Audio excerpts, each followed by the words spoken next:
Vamos a hablar sobre el anteproyecto de ley de urgente consideración que fue remitido a los partidos socios de la coalición y algunos de sus aspectos, de los más debatidos, han tenido como protagonista en las últimas horas a nuestro invitado de esta mañana. Es un placer recibir a otro gran carnavalero también. Sí, no vi nada todavía este año. Y recién arrancó, diputado Sí, Jorge Gandini. ¿Cómo le va? Buen Senador día. electo. ¿Cómo están ustedes? ¿Cómo anda? ¿Bien? Gusto. Bárbaro. Bien, usted ha sido, además de que está empezando a ver cosas en este carnaval, ha sido protagonista de cuplés, canciones. Es parte de la vida política también. Pero a ver si no estás en el carnaval, decís, ¿qué está pasando? ¿Qué hice? ¿Te divierte? Quiero que me nombre. ¿Le divierte que escuchar su nombre en estos cuplés? Sí, me divierto mucho.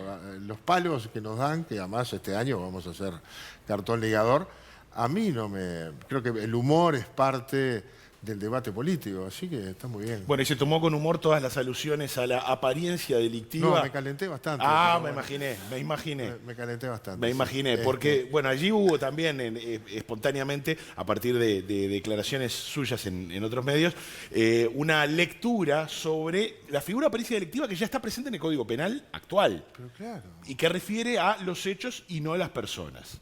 Sí, pero además el debate que yo tuve con una periodista es bastante más largo que el pedacito que se extrajo, que está totalmente fuera de contexto, en el que yo le decía a la periodista, bueno, pero lo que tú decís, que está bien, que yo comparto, no tiene nada que ver con la ley, estamos discutiendo la ley.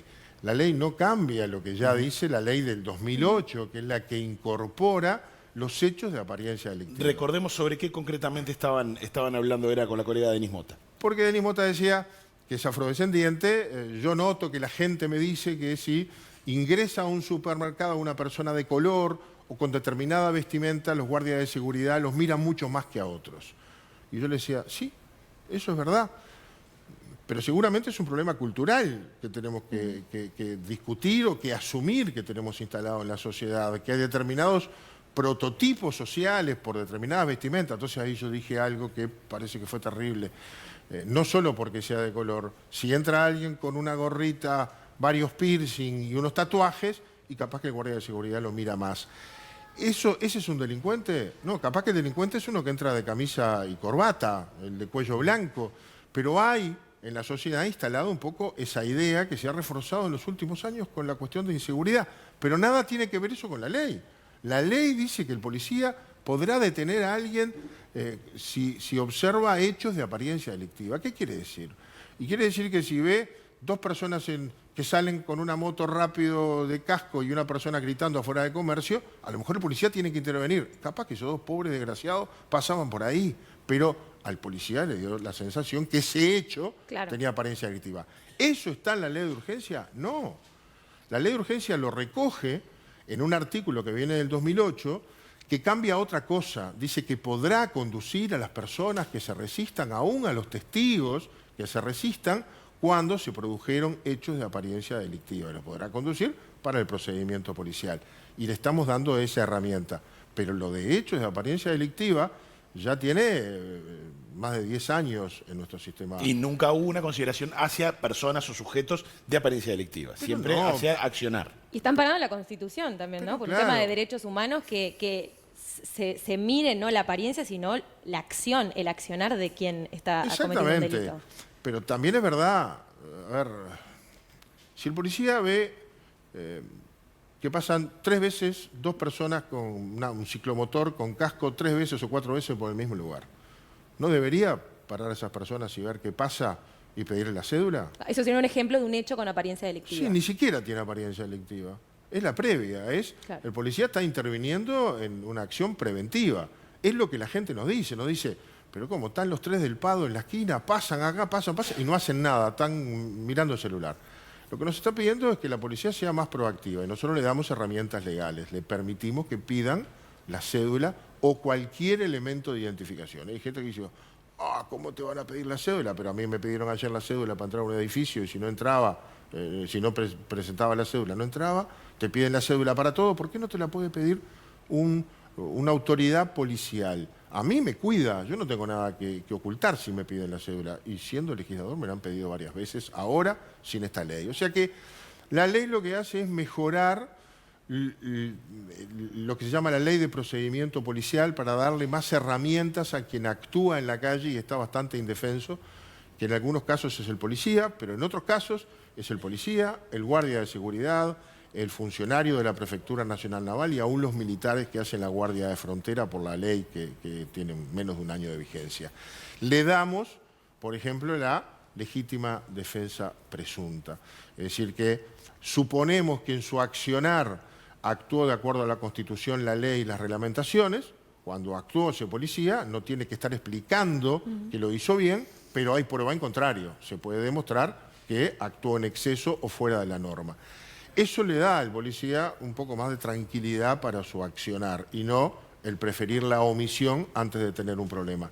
Estamos recogiendo la realidad.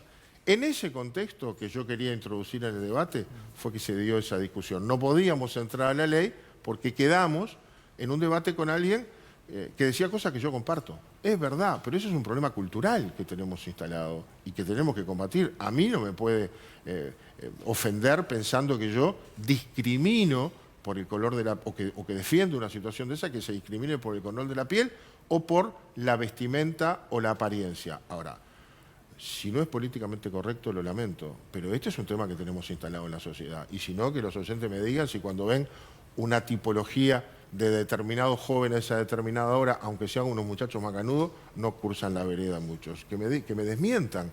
Somos todos bárbaros, pero a determinadas horas, con determinadas apariencias, tratamos de tomar distancia por las dudas. Eso nos pasó en los últimos años, lamentablemente. Y hay gente que es víctima de esa situación. ¿No hay barrios rojos? ¿Son todos delincuentes los que viven en esos barrios? Para nada. Yo camino esos barrios, tengo dirigentes en esos barrios, pero están tipificados como lugares peligrosos. Hay peligro y hay más que en algunas otras zonas, en algunos barrios de Montevideo, pero no toda la gente es mala. Vamos a volver a hablar de seguridad. ¿No sabe la cantidad de firmas que nosotros recogimos por la reforma del sí en el Marconi? Yo estaba ahí. La gente venía... Cuando nos vio en una esquina, venía y firmaba. Y estábamos en el Marconi. Entonces esa idea de que la gente en esos lugares, no, son todos... No, mentira, no es así. Esa gente quiere vivir con tranquilidad y son los que más la necesitan. Hablando de la reforma del sí, también en los últimos días, Larrañaga, que va a ser futuro ministro del Interior, habló de la policía, de la seguridad y la represión. Tuvo un dicho, algo así como, si no les gusta la palabra represión, que se la traguen. ¿Usted está de acuerdo con eso que dice? Bueno, Larrañaga no lo escuché, no sé bien cómo lo dijo, pero no hay que tenerle miedo a la palabra represión. El Estado gasta 910 millones de dólares por año en el Ministerio del Interior. Y la tarea del Ministerio del Interior a través de su policía ejecutiva y de sus cuerpos técnicos tiene como principal objetivo asegurar el orden público y cuidar a los ciudadanos honestos. Y ahí tiene que intervenir con disuasión, con prevención y con represión cuando es necesario. En el proyecto por ejemplo, se transforma en delito resistir al arresto. ¿Cuántas veces nos llegó un video donde un policía va a arrestar a alguien, esa persona se resiste, interviene en los vecinos y al final el policía tiene que retroceder porque los vecinos ayudan a aquel que quiso detener? Bueno, eso ahora se transforma en delito para el ciudadano que resistió el arresto a la autoridad policial y para todos los que ayudaron a que resistiera el arresto o escapara. Eso ahora pasa a ser un delito. ¿Por qué? Y porque tiene que ser así. Si no es así, la policía no puede actuar. Y cuando la policía no actúa, el ciudadano, ese mismo ciudadano, se queda sin la ambulancia, porque al final la ambulancia no entra. Entonces, eso es represión bien entendida. Nosotros tenemos que actuar con la policía que tenemos. Yo creo que la gente votó eso. Parte del cambio que votó la gente está referido a la seguridad de las personas, de su vida, de su integridad y de sus bienes. Y nosotros tenemos que tomar los recaudos para que eso sea así. Diputado, usted hablaba de los barrios de Montevideo y me lleva directamente a otro tema que está en discusión por estos días, que tiene que ver sobre la manera en que la coalición va a tener que dirimir su candidato a la Intendencia de Montevideo. ¿Usted qué piensa? ¿Debería ser con candidato único por toda la coalición? ¿Bajo qué lema? ¿O cada partido debería llevar su propio candidato? Lo primero que está claro, Cristian, es que yo no estoy en ese ámbito en el que se está conversando y debatiendo esto. Lo miro, voy a hacer lo que mi partido defina, sea lo que sea, voy a trabajar, por supuesto. Pero no estoy en ese debate. Desde afuera y como una opinión muy personal, yo creo que a esta altura, faltando tan pocos días, o sea, uno tiene que en la política ser muy realista, lo ideal sería tener varios candidatos, abrir el abanico, es una cosa que los blancos hemos hecho muy bien. El Frente Amplio antiguamente tenía una máxima que era un programa, un candidato. Y con el tiempo fue abriendo a un programa muchos candidatos. Y en muchísimos lados, y hoy está debatiendo eso, trata de postular 3. ¿Para qué? Bueno, para dar la mayor posibilidad posible y captar la mayor posibilidad de ciudadanos, y con esos 3 candidatos todos se suman, todos suman entre ellos. Yo creo que lo más inteligente es que pudiéramos tener candidatos de distintas vertientes. No sé si lo vamos a lograr. ¿Con qué lema? ¿Con qué lema? Lo del lema es muy importante porque el Partido de la Concertación, que podía ser un partido de patrimonio común, no pasó la prueba de los 500 votos y ahora tenemos que elegir un lema. Cuando elegimos un lema, rige la norma constitucional que dice que quien haya participado por un lema en las elecciones internas no podrá participar de otro lema en el mismo ciclo electoral. O sea que, eligiendo un lema, aquel o aquellos que sean candidatos o participaron en la interna por ese lema, el caso de Sotelo con el Partido Independiente, o se reservaron, digamos, no fueron candidatos. Eso restringe mucho la posibilidad de quienes vayan a ser candidatos. Entonces, bueno, creo que el lema, lo más natural también, es que sea un lema que no refiera a uno de los lemas grandes y competitivos. Que se perciba neutro, de alguna manera. Exactamente. Partido Independiente equidistante, sería el ideal Partido cómodo. Independiente. Sería el ideal el Partido Independiente de la oferta posible que hay. Pero eso entonces condiciona a que aquellos o aquel que vaya a ser candidato no pudo haber estado en la interna en otro partido. O sea, el fenómeno Manini, Talvi, no puede ser candidato por el Partido Independiente. Entonces, claro, las opciones están restringidas y menuda tarea tienen los líderes partidarios que están analizando en estas horas el tema, cuidando la coalición, porque la coalición no es un acuerdo político pensando en los gobiernos departamentales. Fue un acuerdo político para la elección nacional detrás de un documento programático que no tenía pretensiones de ir más lejos. Pero claro, esto nos llevó a intentarlo en Montevideo y nos encontramos con dificultades porque no se había previsto eso. Ahora vamos a ver cuál es la mejor solución que los líderes, que yo creo tienen condiciones para resolverlo y madurez suficiente para encontrar un acuerdo, lo van a poder resolver en estas horas. Los blancos tenemos convención el lunes, es decir, las horas son muy pocas, ¿no? Sí, la calle Pou habló de que se necesitaba la coalición para tener chances de ganarle al Frente Amplio Montevideo. ¿Qué pasa con Manini que La primera coalición fue el Partido de la Concertación y fue referido a Montevideo. O sea que en Montevideo se comenzó a transitar el camino de un acuerdo extrapartidario. Y hoy se sostiene, yo coincido con la calle Pou, en que la mejor solución sería acordar, no la coalición, acordar con la mayor cantidad de partidos posibles. ¿Y creen firmemente que tienen chances de ganarle al Frente Amplio la coalición en Montevideo? Yo creo que por lo menos hacemos una elección competitiva. Y si la gente ve que hay una elección competitiva, entonces estamos en igualdad de condiciones. Cuando uno sale a la cancha y hay un favorito claro, es muy difícil dar vuelta a esa sensación política, esa sensación pública. Creo que si se arma una coalición y él o los candidatos la reflejan, hay una chance de pelear. Después es el transcurso de la campaña, de cómo se desempeñan cada uno, de cuántos líos tienen y qué propuestas hacen. Pero la chance surge si vamos todos juntos. Gandini, usted ha estado en otras ocasiones en conversaciones por el rol de candidato a intendente. ¿Descarta esa posibilidad en caso de que lo sugiera, por ejemplo, el presidente electo? Es historia para mí. El tren pasó una vez, trabajé mucho para la elección pasada, pero bueno, el partido entendió legítimamente que no era yo el candidato. Sí, pero ahora se juega, digamos, cambia el partido. Pero yo también cambié el foco, no dejé de trabajar en Montevideo como diputado de este departamento, pero puse el foco en la creación de un movimiento nacional, en la tarea parlamentaria, que me gusta mucho, y creamos Por la Patria, y desde Por la Patria estoy en el Senado, y ese es mi foco. Más, me está preocupando ayudar a compañeros de Por la Patria que están siendo candidatos en el interior del país, como la Flufa en Río Negro, porque esa es mi responsabilidad. No tengo el foco en Montevideo, voy a ayudar a lo que se decida, pero mi partido sabe que yo ya he tomado otro camino. Esta mañana el tema de la ley de urgente consideración estuvo bastante presente en el programa y uno de los puntos también que se discute es el de la libertad financiera, esta posibilidad de eliminar la ley de inclusión financiera. ha tenido la posibilidad de estudiar Sí, sí, sí, esa bastante, parte de la ley y bastante. cómo se debe continuar allí. La ley cumple con el compromiso, vuelve la situación a la anterior a la que existía, antes de la ley de inclusión financiera.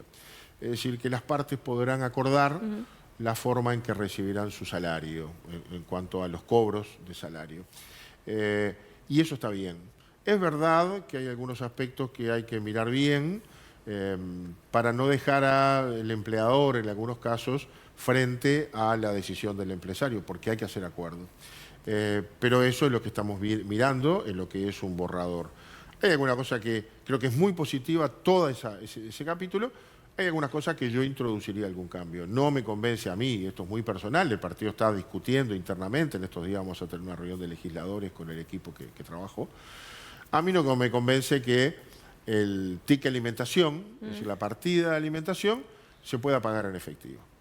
Porque hoy se paga mediante sistema electrónico y podemos asegurar el destino.